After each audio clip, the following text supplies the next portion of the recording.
एक औरत थी किसी गांव में रहने वाली, एक देहात में रहने वाली औरत, बापर्दा औरत। उसने ये शर्त रखी कि मैं निकाह, मैं शादी उस बंदे से करूंगी जो पूरी जिंदगी मुझे पर्दा करवाएगा।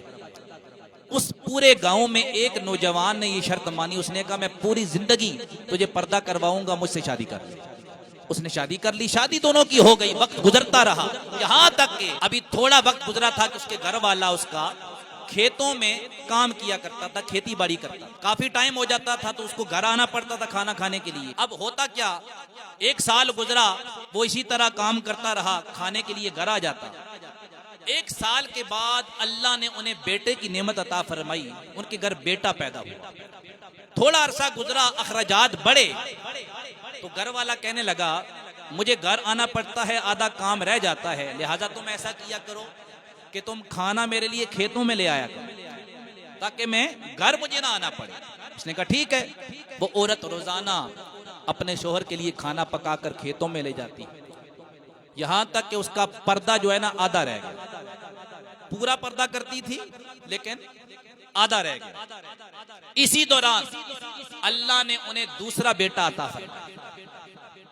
फिर अखराजात जब बड़े, थोड़ा अरसा गुजरा, उसने अपनी बीवी से कहा कि यार मसला ये है, मामला ये है। अपनी बीवी से कहने लगा मामला ये है कि अब काम ज्यादा होता है, हमारे अखराजात ज्यादा हो गए हैं, अब मैं अकेले काम करूंगा तो बात नहीं बनेगी। तू ऐसा कर, तू भी मेरे साथ खेती बाड़ी कर।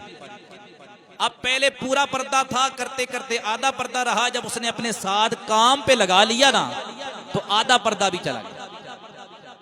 इसी दौरान थोड़ा अरसा गुजरा, अल्लाह ने तीसरा बेटा अता फरमाया। तीसरा बेटा जब अता फरमाया तो बेपर्दगी थी, वो पर्दा खत्म हो चुका था। जब बच्चे बड़े हुए ना, सब कुछ ठीक चल रहा था, पैसा भी था, दौलत भी थी, सब कुछ था। अपने शोहर अपनी बीवी से कहने लगा तू पर्दे की बड़ी बातें करती थी, क्या हुआ?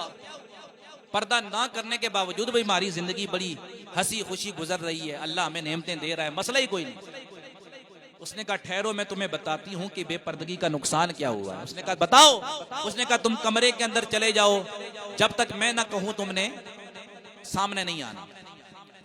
इसी दौरान शोहर को कमरे के अंदर भेजकर वो उसकी बीवी एक जगह बैठ के रोने लगी, यानी बहाना, रोने का बहाना किया, रोने लगी।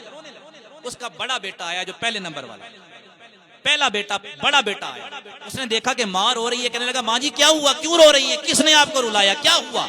तो माँ कहने लगी बेटा तेरे बाप ने मुझे मारा है।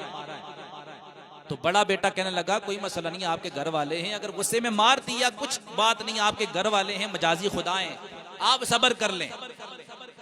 ये कह के वो समझाकर माँ को चला गया। थोड़ी देर गुजरी, दूसरा बेटा आया, यानी दूसरे नंबर वाला, उससे छोटा, दरमियाना। वो आया, माँ रो रही थी।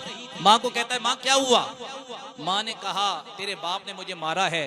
ये सुन के उसको गुस्सा आया, माँ बाप को बुरा भला कहने लगा, लेकिन फिर साथ ही उसने अपनी माँ को भी समझाया कोई बात नहीं, शोहर है, कोई मसला नहीं, आप ही चुप कर लो। साथ बाप को भी बुरा भला कहा, साथ माँ को भी समझाया। थोड़ी देर गुजरी, सबसे छोटा बच्चा आया, छोटा बेटा। उसने देखा कि माँ रो रही है, कहने लगा माँ जी क्या हुआ, क्यों रो रही हैं? माँ कहने लगी बेटा तेरे बाप ने मुझे मारा है इसलिए रो रही हूँ।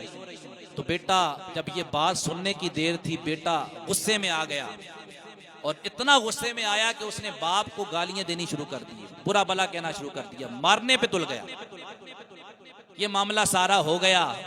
उसके बाद उसने अपने घर वाले को बाहर बुलाया और कहा अब पता चला कि बेपर्दगी का अजाब क्या होता है। उसने कहा मुझे समझ नहीं आई, क्या कहना चाहती? उसने कहा कहना ये चाहती हूँ पहला बेटा जो आया था ना, जिसने मुझे समझाया है, तुझे कुछ नहीं कहा, इसको तमीज इसलिए आई है, अदब इसलिए आया है कि ये उस वक्त पैदा हुआ था, उस जमाने में पैदा हुआ था जब मैं पूरा पर्दा किया करती थी, जब मैं पूरा पर्दा किया करती थी। दूसरा बेटा आया, उसने मुझे भी समझाया, तुझे भी बुरा भला कहा, लेकिन मुझे भी समझाया, थोड़ी सी तमीज बाकी रही। क्यों? कि मैं उस वक्त ये मेरा बेटा पैदा हुआ था जब मैं आधा पर्दा किया करती थी। कहा इसी तरह सबसे छोटा बेटा आया, उसने तुझे गालियां देनी शुरू कर दी, इसलिए वो बेअदब कहलाया, इसलिए बेअदब बना, बदतमीज बना कि ये उस जमाने में आया था, उस जमाने में पैदा हुआ था जब मैं बिल्कुल भी पर्दा नहीं करती थी। तो कहा जब बेपर्दगी होगी तो फिर औलादें भी ऐसी पैदा हो। जब बापर्दा खातूनें होंगी तो बेटे भी गौसे आजम जैसे पैदा। जब बापर्दा खातूनें होंगी, माएँ होंगी, तो बेटे भी बाबा फरीद, हजरत गौसे आजम, हजरत दाता अली हजवेरी, पीर मेहर अली शाह जैसे पैदा होंगे। जब ये किरदार होगा तो अल्लाह औलाद भी ऐसी अता फरमाएगा।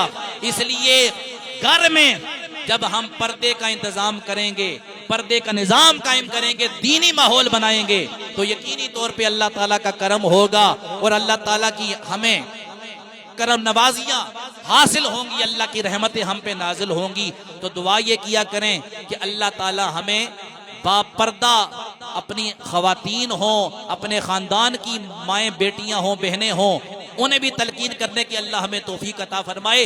अपने घर में भी अल्लाह हमें दीनी माहौल बनाने की तौफीक अता फरमाए।